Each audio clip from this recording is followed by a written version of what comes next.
Hello friend, नमस्कार। बहुत सारे लोगों का सवाल था। यह सवाल मेरे व्हाट्सएप पर आया था और मेल आईडी पर आया था। कुछ लोगों ने इंस्टाग्राम पर भी किया था। उनका कहना था कि सर हमने 19 एंड 10 सी पोर्टल पर सबमिट कर दिया है, लेकिन अभी तक जो है यह सेटल्ड नहीं हुआ है। किन्हीं का 10 दिनों से अंडर प्रोसेस है, किन्हीं का 15 दिनों से अंडर प्रोसेस है। तो इस केस में हम लोगों को क्या करना चाहिए? तो देखिए, पीएफ ऑफिस में जो है अगर काम का बोझ अधिक रहता है तो क्लेम सेटल्ड होने में थोड़ा सा टाइम लग जाता है। अगर पीएफ ऑफिस में काम का बोझ कम रहता है तो आपका क्लेम जल्द से जल्द सेटल्ड कर दिया जाता है। खास करके पीएफ में इलनेस क्लेम को वारिता दी जाती है, उसको पहले जो है सेटलमेंट किया जाता है, क्योंकि वह पीएफ एडवांस है, बहुत ज़रूरत वाला केस है। ठीक है, तो इसलिए उसको पहले सेटलमेंट किया जाता है। इसके बाद आपका 19 एंड 10 सी, अगर आप क्लेम कर रहे हैं और आप 60 दिन से पहले क्लेम कर रहे हैं तो यह भी क्लेम आपका जल्द से जल्द सेटल्ड होगा, क्योंकि उसमें दो ऑप्शन आता है। एक आता है एम्प्लॉयमेंट एबोर्ट, ठीक है, एम्प्लॉयमेंट एबोर्ट करके आता है, और एक आता है परमानेंटली सेटलमेंट करके, एम्प्लॉयमेंट एबोर्ट परमानेंटली सेटलमेंट करके, ऐसा एक ऑप्शन आता है। तो इस दो में से अगर आप कोई सा भी सेलेक्ट करके आगे बढ़ेंगे तो वहाँ जो है यह भी क्लेम जल्द से जल्द सेटल्ड होता है, क्योंकि यह क्लेम जो है आपके विदेश जॉब से रिलेटेड है, विदेश में सेटलमेंट से रिलेटेड है, तो आपको बहुत ज़रूरत है, इसलिए आप विड्रॉ कर रहे हैं। तो उस केस में आपका इस तरह का क्लेम जल्द से जल्द सेटल्ड होगा।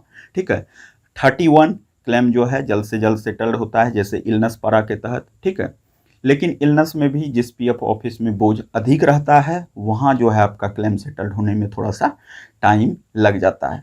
तो अब हम बात करते हैं 19 एंड 10 सी जो है वह सेटल्ड अगर नहीं हो रहा है तो उस केस में हम लोग क्या करेंगे?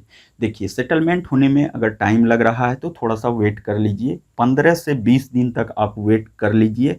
अगर सेटलमेंट नहीं होता है 19 एंड 10 सी, तब आप पीएफ ग्रीवांसेज डालेंगे। पीएफ ग्रीवांसेज किस तरह से डाला जाता है इसका प्रोसेस हम ऑलरेडी बहुत बार बता चुके हैं। अगर आप वीडियो नहीं देखें तो उसका लिंक हम डिस्क्रिप्शन में और इसके बाद इंड स्क्रीन में डाल देंगे, और साथ आई बटन पर भी डाल देंगे, आप देख लीजिएगा। इसके बाद अब हम चर्चा करते हैं कि पीएफ ऑफिस ही नहीं, मेरी भी कुछ जिम्मेवारी होती है, हम लोगों की भी कुछ जिम्मेवारी होती है। जैसे हम लोग क्लेम सबमिट कर रहे हैं तो वहाँ कुछ बातों का ध्यान रखना होगा।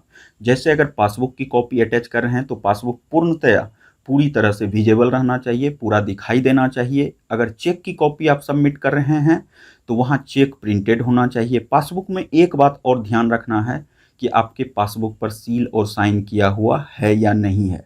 अगर ब्रांच का सील साइन किया हुआ नहीं है तो उनसे सील साइन करवा के फिर आप उसको अपलोड कीजिए, तब रिजेक्ट होने का चांस बहुत कम रहता है। ठीक है, इसके बाद बात आती है 15,000 से अधिक का। अगर पैसा 15,000 से अधिक है तो आप 15G फॉर्म निश्चित रूप से अटैच कीजिए। अगर 15G अटैच नहीं करेंगे तो बहुत सारा टीडीएस आपका कट जाएगा। ठीक है, तो इसलिए 15G अगर 50,000 से अधिक है पीएफ का पैसा तो उस केस में आप 15G फॉर्म अटैच कर दीजिए। ठीक है, इसके बाद बात आती है जो कि क्लेम कितने दिनों में सेटल्ड होता है। तो अभी हम दो तरह के क्लेम आपको दिखाएंगे। पहले दिखाएंगे जो कि अगर 60 दिन नहीं हुआ है उस समय हम क्लेम किए थे 19 एंड 10 सी, और वह कितने दिनों में सेटल्ड होता है वह अभी आप देख लीजिए। पहले हम उसको दिखा रहे हैं। यही क्लेम जो है यह 60 दिन से पहले इसको किया गया है, जब जॉब छोड़ने के 60 दिन से पहले। यहाँ जो है परमानेंटली अबोर्ड हम नहीं सेलेक्ट किए थे, अबोर्ड एम्प्लॉयमेंट करके सेलेक्ट किए थे। ठीक है, तो इस केस में यह जो है सेटल्ड हुआ है। अब दूसरा क्लेम आप देख लीजिए, यह जो है 19 एंड 10 सी है, और यह देखिए एक दिन में ही सेटल्ड हो गया है, आप खुद देख सकते हैं। तो इस तरह से आप देख लिए कि यहाँ क्लेम कितने दिनों में सेटल्ड होता है। हम मैक्सिमम जितना भी क्लेम किए हैं वह 15 दिन से अंदर ही सेटल्ड हुआ है। ठीक है, तो इसलिए कहीं कोई दिक्कत की बात नहीं है। अगर आपका पीएफ ऑफिस में बोझ अधिक है तो थोड़ा सा समय लग सकता है, थोड़ा सा वेट कर लीजिए। आज के वीडियो में हमने आपके बहुत सारे सवालों का जवाब दिया। अगर आपको वीडियो पसंद आए, यूजफुल लगे तो निश्चित रूप से लाइक कीजिए। चैनल को अभी तक सब्सक्राइब नहीं किए हैं तो कर लीजिए, ताकि इस तरह की जितनी भी इम्पोर्टेंट जानकारी है हम लगातार आपके लिए लाते रहें। चलिए मिलते हैं एक और इंटरेस्टिंग इम्पोर्टेंट वीडियो के साथ। तब तक के लिए अपना ख्याल रखिए, खुश रहिए। बाय बाय, जय हिंद।